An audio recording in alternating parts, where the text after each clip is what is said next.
Uh-oh. Because this is what we had to go into for last semester. Oh. To us, this was our punishment. Welcome everyone. It's about 1:30, so I'll just go ahead and get started. I have a lot to share. I'm going to start off first with an introduction. My name is Casey Pacheco. I am this is board certified holistic nurse. It is an actual certification that you can get. We'll talk a lot about holism and what a holistic nurse is. But I am the founder of Preservers of Life. It's a community nursing, and that is for our community, Highlands County. Okay, so we'll talk a little bit about that as well. So first of all, before I start, I just would like to know a little bit about you guys. Where are you in your nursing journey? Which Med-Surg 1. Med-Surg 1? Everyone Med-Surg 2? Okay. Does everyone here has hospital experience? Yeah, some kind of hospital experience. Okay, good. So you're like almost finishing your first year, about to go into your second year. Okay, my husband, he goes to school here, he's about to graduate, so I feel your pain. You're gonna make it. I'm like looking at you going, I know that face. Yes. Now I know who your husband is. Yes, he's part of the Student Nurses Association. Yes. So I feel your His wife, pain. right? You're gonna make it. It is hard. That's his wife.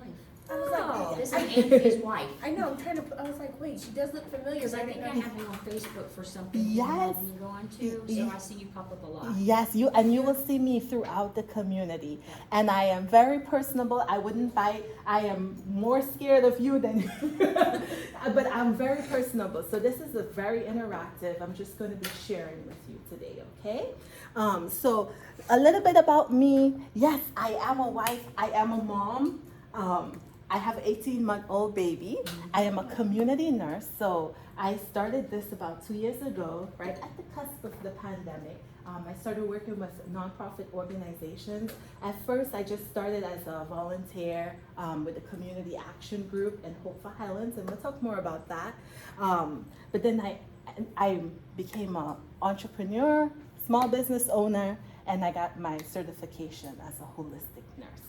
So how many people heard about holistic nursing? You did. Okay. Oh, my front row people. Okay. What do you know about holistic nursing? What are some things? It's more like the whole person, mind, body, spirit, and soul. Yes. So there are 7 pillars of holism. Usually the government says 6. Many people in the holistic field, we add the financial aspect, because if you don't have any money, right, and you're telling your patients, you're diabetic, right, you should eat healthy, right, but they're pinching pennies and they don't know how to manage their money, it plays into their health outcomes. So I add, where did my slides go? Let's see.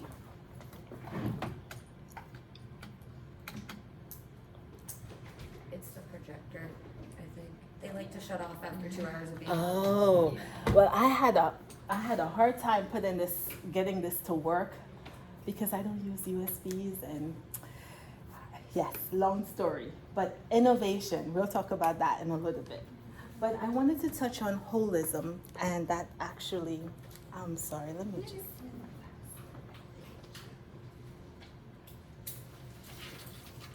Computers fail, so I always stick with my papers, just in case. So holism. So physical, mental, emotional, social, spiritual, environmental, and financial. When it comes to holistic care, it's dealing with the whole person.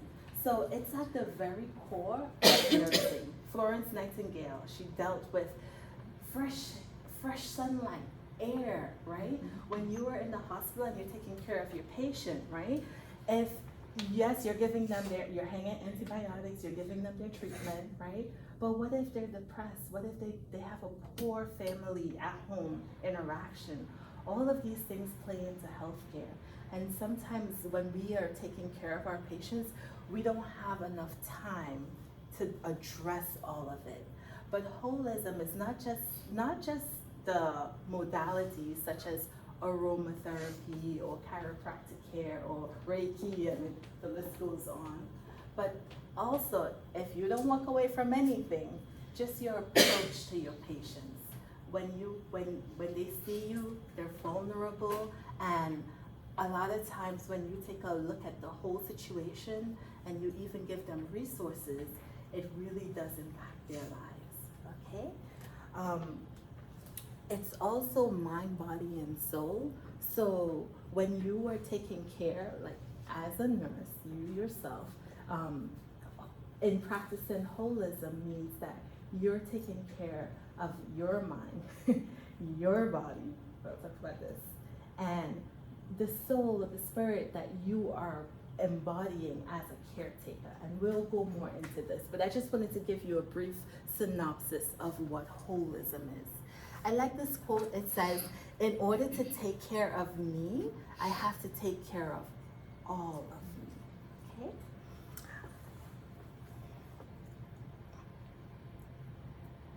We'll talk a little bit about community nursing. So currently, there are nurses who work within the community, but usually they work for an organization. And there is where you get a bit of a conflict. You get conflicts of interest in that you are serving the community, but depending on who is your sponsor, who's paying you, what organization you're working for, it's very limited in what you can do. So you may, for example, be working with women and children, or you may, for example, be working with the homeless, or you may be working with people who have diabetes as an educator. So something that I'm innovating, it's not done before. In other countries they do it, but not here, is having a community nurse that looks out for the community. So whether that business stays or not, you still have someone who's looking out and saying, okay, I have nurses here, what do they need? I have patients here, what do they need? I have people here, what do they need? Preventatively and proactively. So that is something I attended Nurse Hack for Health. Anybody ever heard about this? Nurse Hack for Health. Me neither. I've been a nurse for 10 years and I never heard about it. So what it is, it's sponsored by Johnson & Johnson, Microsoft, and Sonsia, which is a nonprofit organization formed by nurses, where nurses say, hey, we want to be entrepreneurs too. And we want to innovate because when you get to the hospital, you'll innovate a lot just to make things work, just to please your patients, to make them happy. So I actually put a small clip here with the president of Sonsia and the president of Microsoft nurses. I didn't know Microsoft had nurses, but they do. And they're explaining a little bit about what it is. So a Nurse Innovation Hackathon is important because it allows nurses to take ownership of the problems that they're seeing and create really great solutions to those that are troubling them every day. And the things that nurses do is they're solving the problems of human suffering. They're here because they want to empower their patients to live better lives. And they see it every day at the bedside. Every day. Or wherever they work. And nurses have been amazing innovators in the front lines for so many years that so many people don't understand the contributions that they make. And the truth is if we don't evolve, if we don't innovate, if we don't see this profession differently, that we are at risk of not having nurses by bedside. There's 18 million in the world worldwide. The Year of the Nurse is going to define how do we maintain and elevate that profession even further in the next 200 years. So if you look at what's happening in the healthcare system in the US as well as around the world, there's a lot going on. It's complex. The system is strained. There's a lot of increased demands on everyone in the healthcare system, including nurses. There's an army of nurses that is ready really to step up and continue to do more to really move the healthcare system forward. Absolutely. Defining the future of healthcare being led by nurses is the way that we think the future of healthcare is only going to get better. Exactly.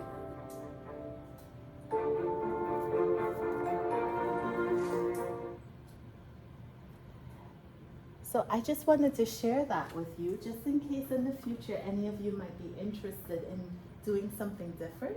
It's called, we call it Nursepreneurs, but basically this Hack for Health is one weekend. Nurses from all over the country They come together and we deal with issues. We say, what's the problem? You know, poor staffing, ratios, you know, bullying, just whatever you think is the problem. And then you come up with solutions, and they put technology, people who are experts in technology, programmers, if you want to develop an app, whatever you want to do.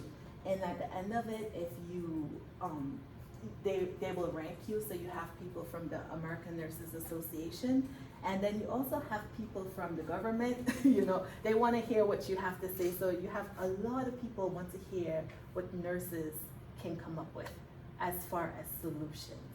So that goes into just the difference between an entrepreneur and a small business owner. A small business owner, you just say, hey, I have a product, I want to sell it, I can make some money from it. An entrepreneur, you're tackling solutions. What's the solution, right? Fail a lot of times, but it's okay, you keep going, okay? So I just wanted to share. Anybody have any questions so far? Did I lose anybody? No? Okay, so now that you guys know a little bit about me and what I'm involved with, I thought, well, how am I going to arrange what I have to say? So, how many of you know about SBAR? SBAR? Yeah. It's a very good form of communication. So I'm going to use that form to just flow through the rest of the presentation, okay? So, situation. What's happening, nurses? What's going on right now?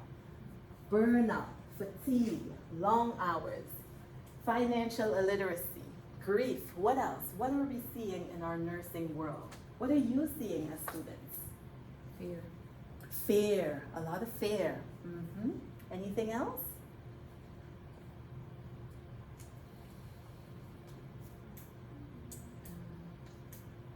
Right now, the biggest issue is fear because of the whole Redonda Avant case that went on. And I did put her in there. We're going to talk about that. Yeah, that's the biggest thing that I see across a lot of nursing boards and what they talk. That's their biggest fear now is getting orders. Absolutely. So, who hear about burnout in the news? Burnout. You hear people talk about burnout, right? Yes. Do you know that in 2019, the American Medical Association stated burnout to be, it moved from just being a symptom to a syndrome. So now doctors can actually now prescribe and say, okay, you're suffering from burnout. What do you know about nursing? Did we know about this before? Absolutely. Because like you see, the name of this class is Care for the Caregiver, right? That actually has been a nursing diagnosis. We look for it. We look for it in our patients, right? When they're caring for their loved ones, right? And we might say, oh, they might be suffering from caregiver role strain. Have you heard about that nursing diagnosis? Yes. So now what I want to do is, we know about the diagnosis, but let's reflect into it. Let's look at our profession. Let's look at our students, right? You guys are in school, right? That's not easy. You have assignments, you have projects, right? Sometimes it's really difficult, right? So learning how we need to, as nurses, we need to apply that to ourselves and learn how to care for ourselves so we can give care to our patients, okay? Okay. So that's the situation. Background, nursing culture. What do you know about the nursing culture? Anybody told you about what to expect? You ever heard of the term lateral violence before? Yes. Yes? What does it mean? I want to say it's like when employees are abusive to other employees. Yes.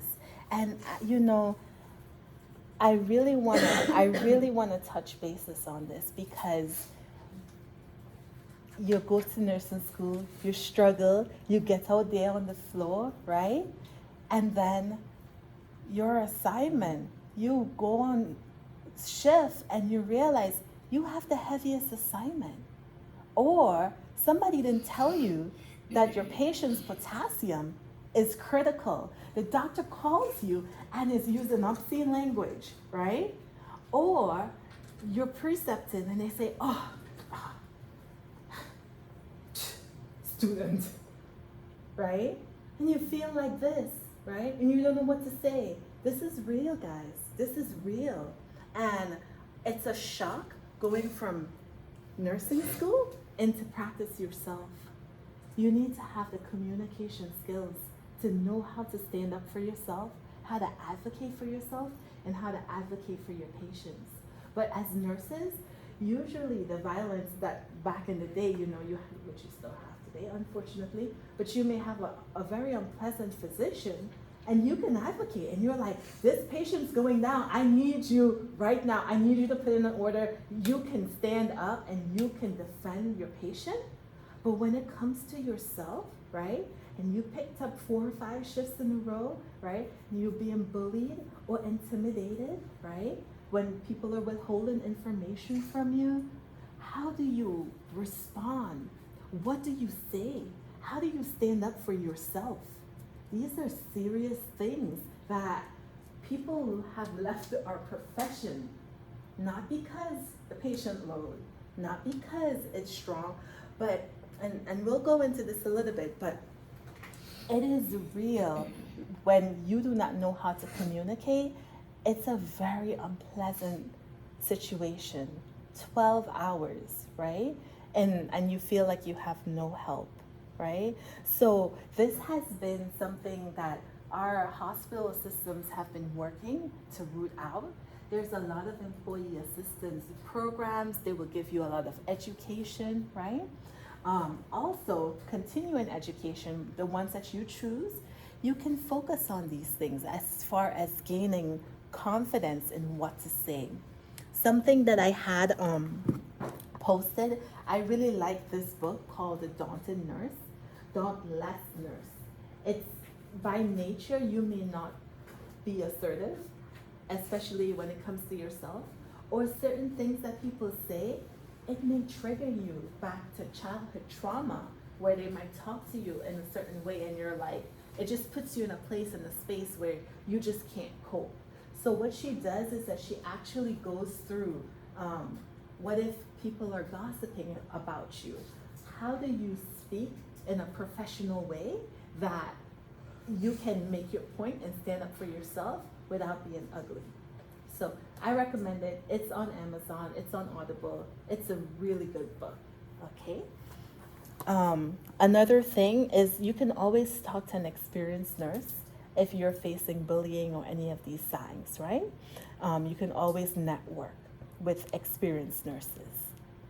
So, assessment. Let's talk about self-care.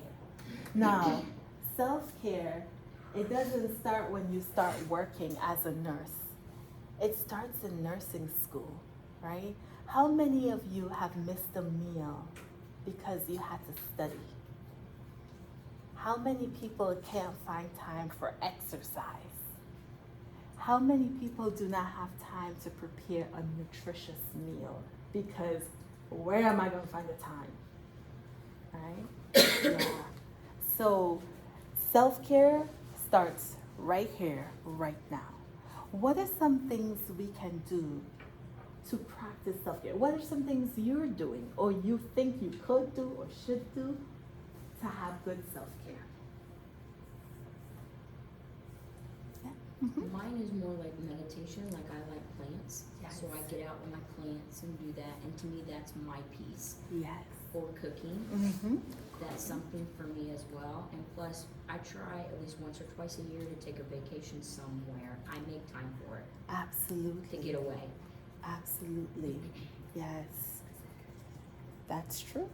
You know, I spoke to a nurse in she's in Boston, and she said, I'm a nurse farmer. And I said, wow, that's awesome. So am I. You know, balancing. Some people, they balance what they do with something that they love. Any artists in here? Anybody like to sing, draw, skill? Any skills? is my job.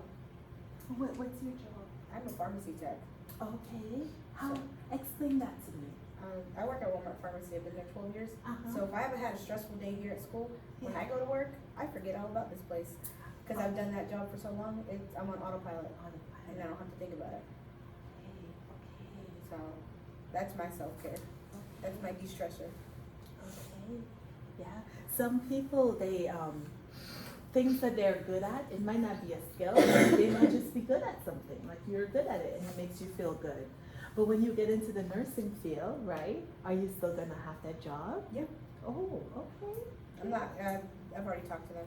You're gonna stay. Mhm. Okay. I've invested 12 years. I only need 8 more so I can retire from there. Oh, wow. Well, good for you, I girl. only need 8 more and I can retire with full benefits and from Wow. there. So That's I'm awesome. staying. That's awesome. That is awesome.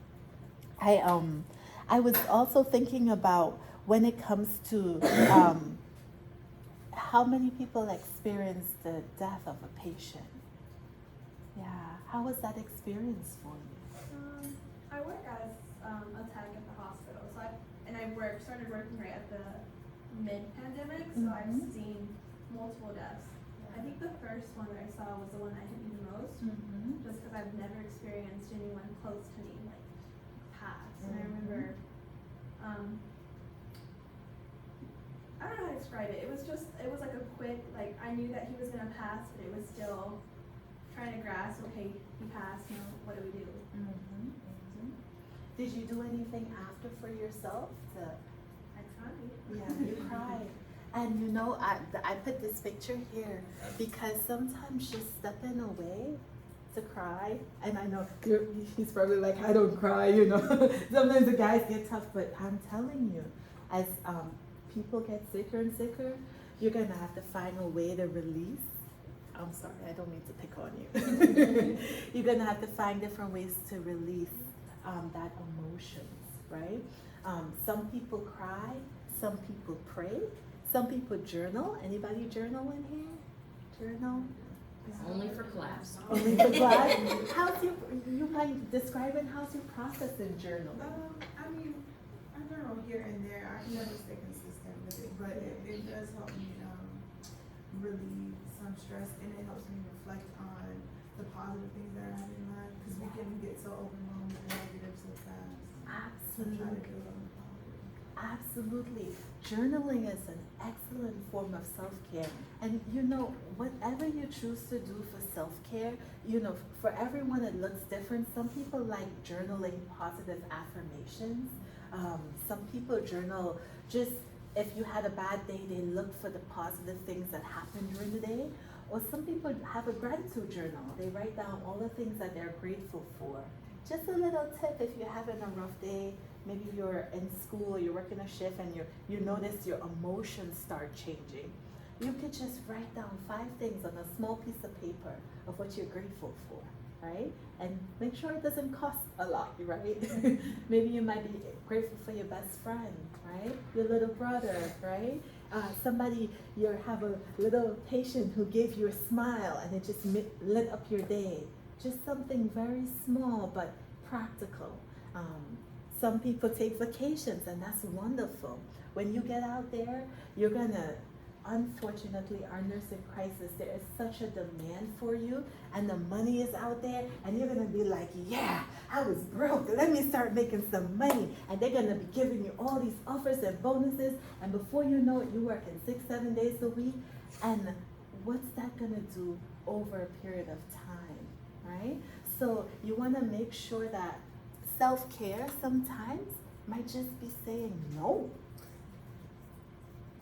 And that right there, just saying no, might be the self-care you need to practice. You might not be able to do yoga or, do what, like the full extent that you like, but just being practical. Sometimes it might just say, I really need to sleep, or I really need to, well, we'll talk about that. Mental health hygiene.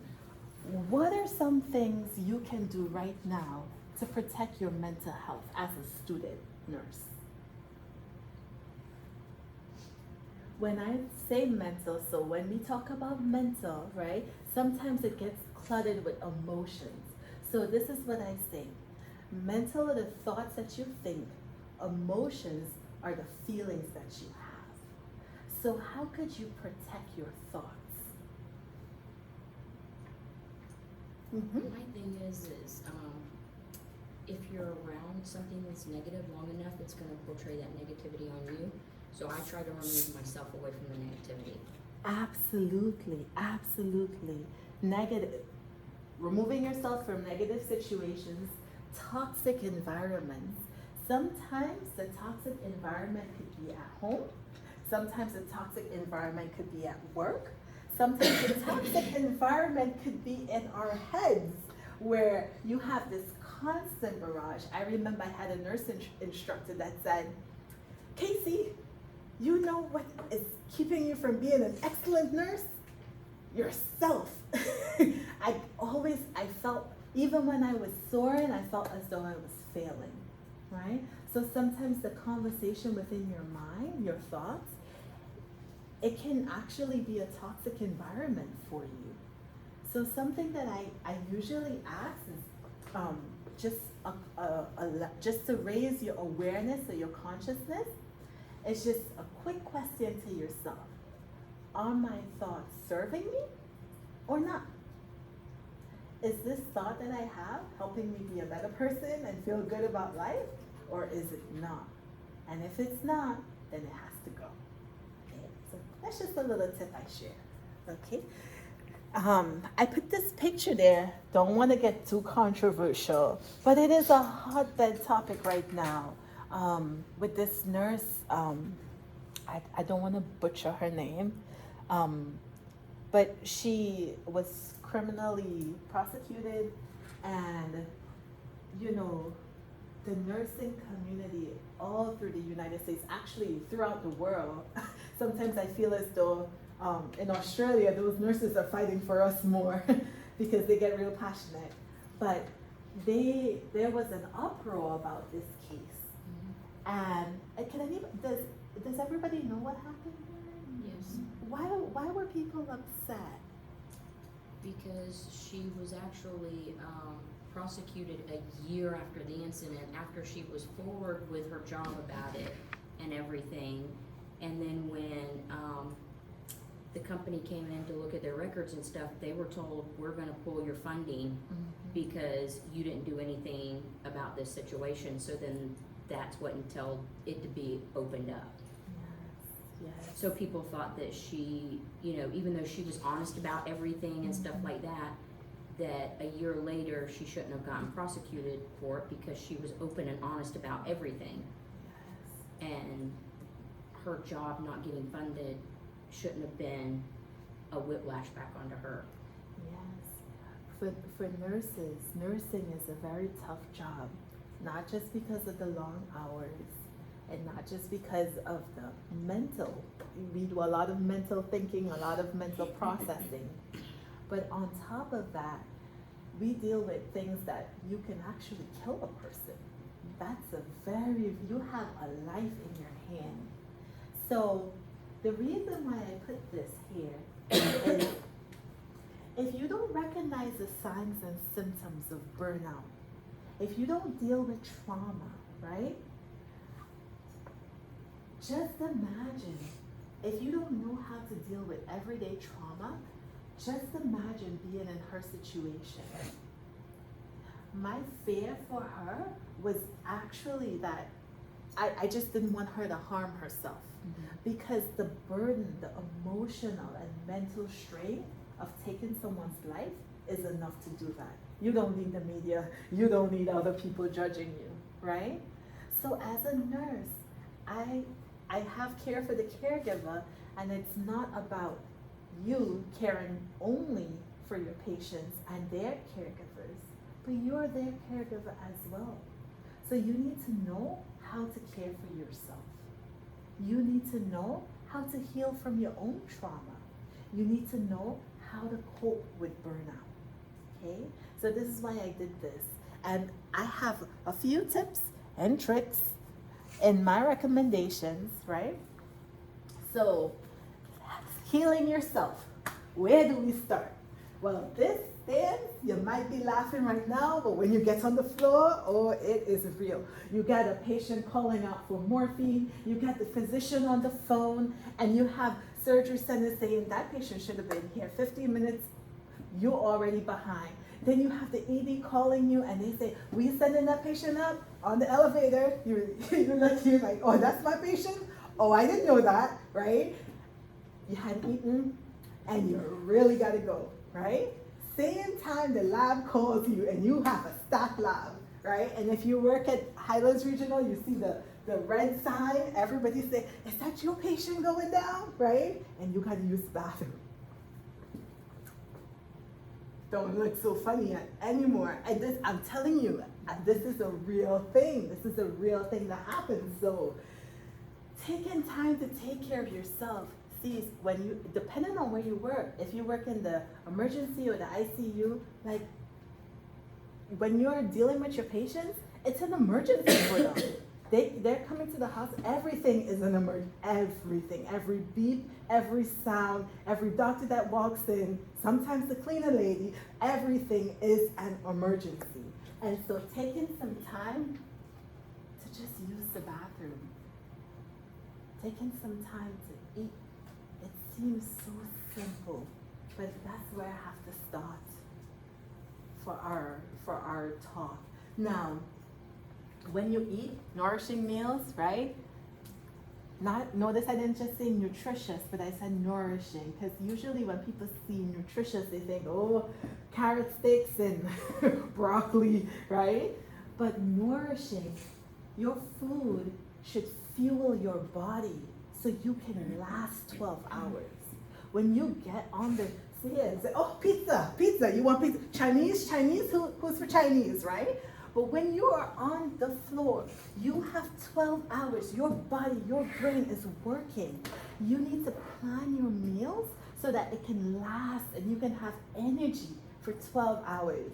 See, I walk around the hospital, they say, oh, Casey, you have a big smile. Oh, yes, I'm smiling because I ate for 12 hours, right? My body is not screaming, right? It doesn't have to, could be a shake, right? It could be a little snack. Some energy, little nuts, right? They have a trail mix, right? But just, I'm just here to elevate you, just elevate your thoughts, elevate your awareness, to not just walk onto your shift, but take a little time to prepare for the instrument. As nurses, we are the instrument of healing, right? So make sure you take some time to take care of your body. You talked about meditation, rejuvenating exercise. Some people say, yeah, I hit the gym. But for some of us, some women, right? Certain exercises, if you go too hard and too strong, you're gonna start realizing, my body doesn't like that, right? Sometimes you just need a gentle exercise. Connected on a higher level, holism. So we include spirituality, right? It doesn't matter what your spirituality is not religion, right? So it doesn't matter how you've used or approached spirituality, God, universe, Buddha, Allah, whatever your higher power is, connecting with something higher outside of yourself and making time for that. Sometimes you get so busy working, you know. Some people, they have a church family and that's their connection, but then they don't have time to go, right? So just making some time for your so even if it's silence in nature, right?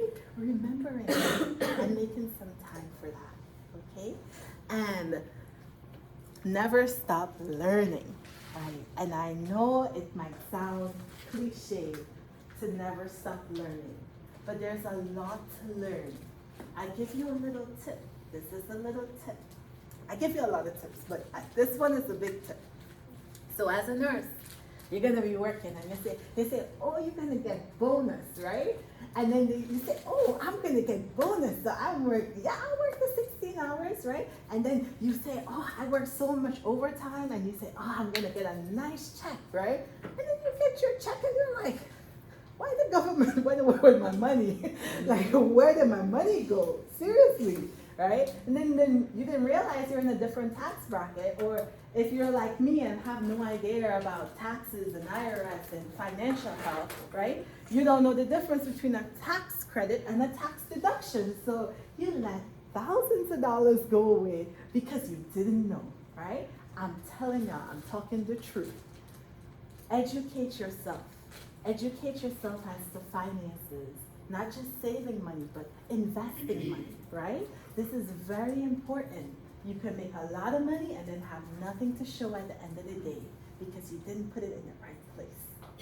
Okay? So never stop learning. That's, for me, that was what I had to keep learning, educating myself on, right? There's a lot of nurses now, they're into digital health. They're into, just yesterday I heard about it, DAO, which is like a blockchain. So there's so much to learn. Don't get stuck behind time, okay? And reach out to me if you like learning and want to know about this stuff. Reach out to me. I'll be in the community. You could, all my stuff is you can scan for Facebook and all of that stuff, okay? Let me see, make sure I'm okay on time. Okay, so I'm gonna play this video here for you. Sorry it's a little off.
So that was a quick video from Dr. Gabor Mate.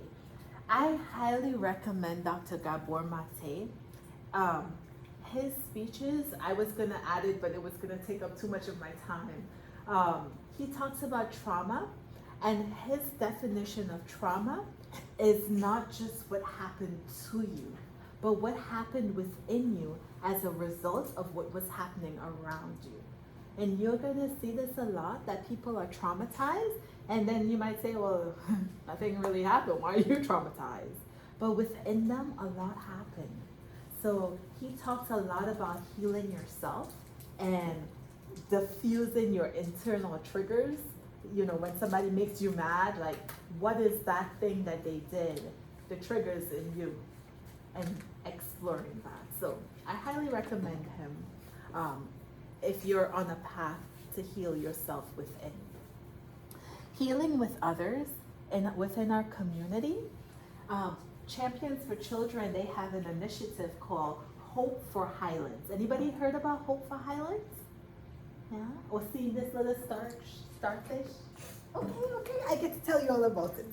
So Hope for Highlands is that they're trying to make us a trauma-informed community.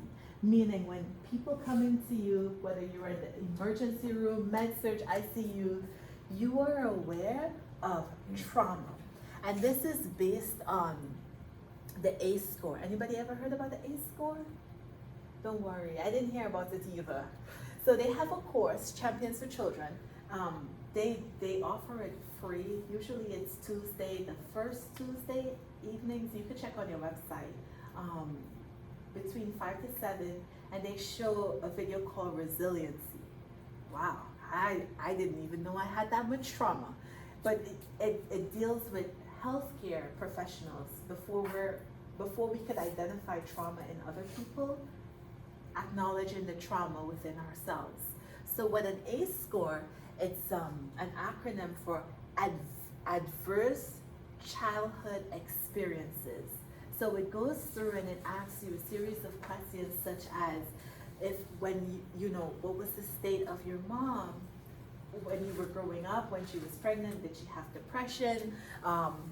In your household, was anybody in jail or in prison while you were a child? Just certain things that happen to you and you think, oh, that's normal, you know. But when you put it together, right, it brings awareness as to how childhood experiences affected us as adults. And so then you score, and then you have an ACE score, and then based on that ACE score, you can gauge how much trauma you've had in your life that you're not aware of. But this is Brene. You know Brene Brown? Yeah. Okay. I love how she talks about when it comes to trauma, it's really difficult to talk about. A lot of people, there's a lot of shame, guilt, embarrassment.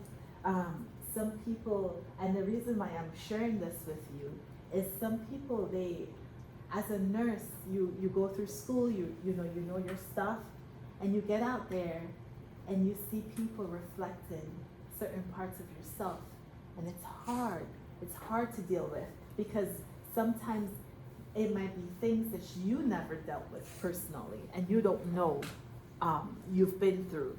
And so really being okay, being authentic, being okay being yourself, and knowing that that's okay, even though other people may not agree or like it, you know, it's really significant to healing.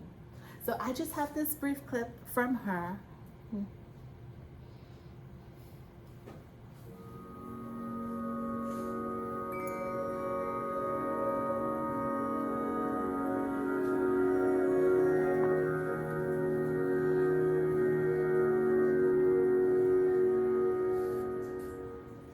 We think about vulnerability as a dark emotion.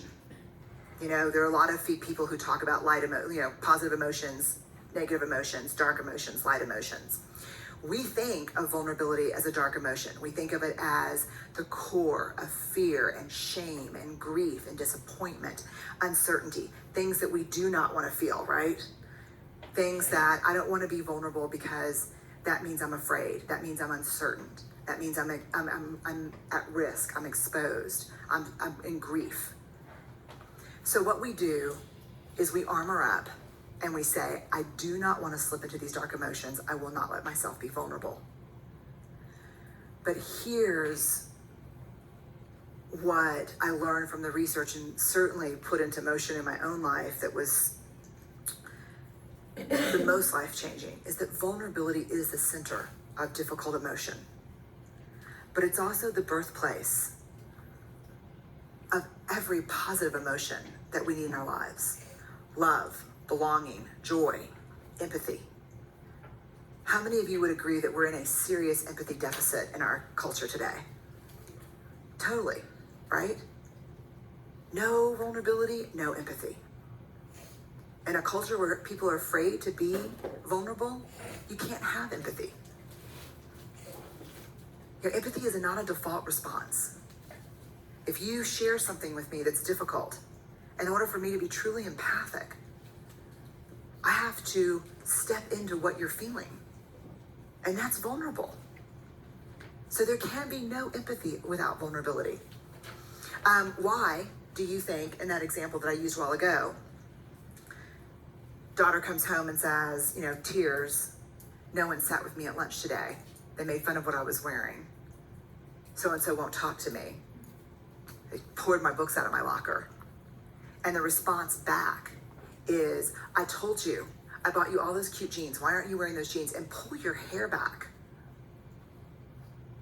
Is that an empathic response? No, it's a shaming response. Could that shaming response be could a mother who absolutely adores her child respond with that shaming response? Please say yes. Don't kid yourself. I mean, come on. If you're a parent sitting in here, then you sure as hell know the answer to that is yes. But why? Why did that happen? Where was the access to vulnerability? Where was empathy? You can't access empathy if you're not willing to be vulnerable. So if my daughter comes home and tells that to me, guess what I have to do? I have to reactivate that sweaty palmed 7th grader who lives inside me. And I have to go, oh God, that's so hard. I'm so sorry. That's happened to me. That's happened to me when I was in middle school, and it's happened to me last week. Let's talk about it. But you can't get there without vulnerability. You can't fake empathy. Innovation and creativity, born of vulnerability.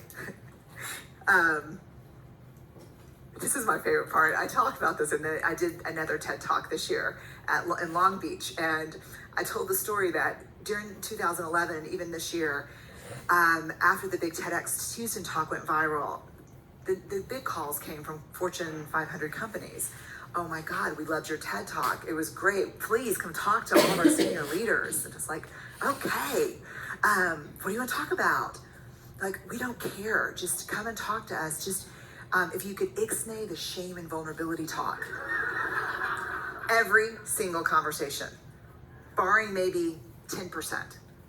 It's like, well, what do you mean? Well, we love, you're funny. You have this great research. I think there's a real fit with what we do. We don't really do, that kind of stuff around here. So if you could not mention vulnerability and shame. So just for fun, for grins, I would say, okay, so what would you like me to talk about? Yeah, fourth quarter earnings, freaking don't even balance my checkbook. I'm not going to talk about that. So what do you want me to talk about? Well, the big issue, creativity and innovation. And change. We're going through a lot of change.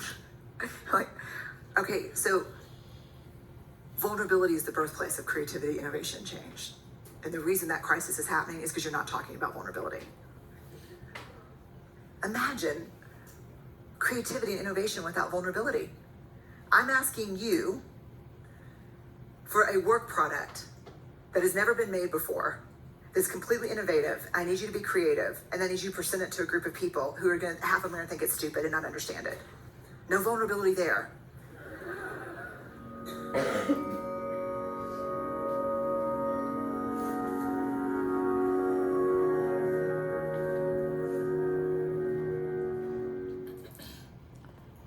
So before we tie it up, questions for you. How important it is to be empathetic as a nurse? Do you think it's very important, or it doesn't really matter? I think it's important. Yeah. So think about it, right? You average 5 to 6 patients per shift, right? And you work 3 days a week, right? And you're seeing people at not the greatest time of their life. and you have to be vulnerable. If you're really being empathetic, not just like, oh, I'm so sorry, like, oh, okay. If you're really being vulnerable, how much does that take on your person? How much does that put on you as a person? Never mind, you're a sister, a daughter, you have other responsibilities in life, a parent, right? So, do you see the need for self-care? That it needs to be not just a thing to the side, but it needs to be non-negotiable. It needs to be where you actually embed it into your life as a lifestyle process. Because over time, what's gonna happen, it's gonna tear away from you. And then it's gonna, I don't know if you ever heard or seen a nurse and you're like, ooh, kind of bitter, kind of rough, right? But over time, that's what happens when we don't take time to care for ourselves as caregivers. So what are some resources available to you? Well, in response to the COVID, the American Nurses Association paired with Happy, and so they offer to all nurses throughout the, and nursing students as well. If you are feeling as though, I need to talk to someone, you can feel free to call. Usually, whatever system, hospital system, they also will have an employee assistant, so they have also counselors available to you. Or you may think, hey, I need my own counselor, or I need a life coach, or this is too much, right? And I'm just here to lift the stigma and say, if you need help, it's okay. It helps you be a better nurse for your patients, okay? Nurse Tech, I was talking to some of you guys about Nurse Tech. It's a community. Sometimes people get on Facebook and they start ranting and raving and very valid points, but maybe not the right place to do it. Just because the people there can't really help you, So nurses formed this community where you can go in, and if you have, as a student, you say, I'm having difficulties with this. You have experienced nurses in many different forums, and they can respond to you, and they make sure you're a legitimate student and a legitimate nurse, right? So it's a space. They offer recipes too, so it's cute too. And then there are nurse coaches, nurses coaching other nurses, because they say, hey, we know what you've been through. On my YouTube, I interview some nurse coaches, and they can speak to nurses on a level that other people outside of the profession cannot. So those are some resources for you. And I think that was my last slide. Does anybody have any questions for me? No? I thank you so much for your attention. I am grateful that you chose to be the profession of nursing. Just always know, even if it gets too much, nursing is a wide field. You could go into so many different things. Legal nurse consultant, you could be an entrepreneur like me, community nursing, bedside nursing, advanced practitioner. So hang in there, okay? Thank you so much, and you guys have a great day.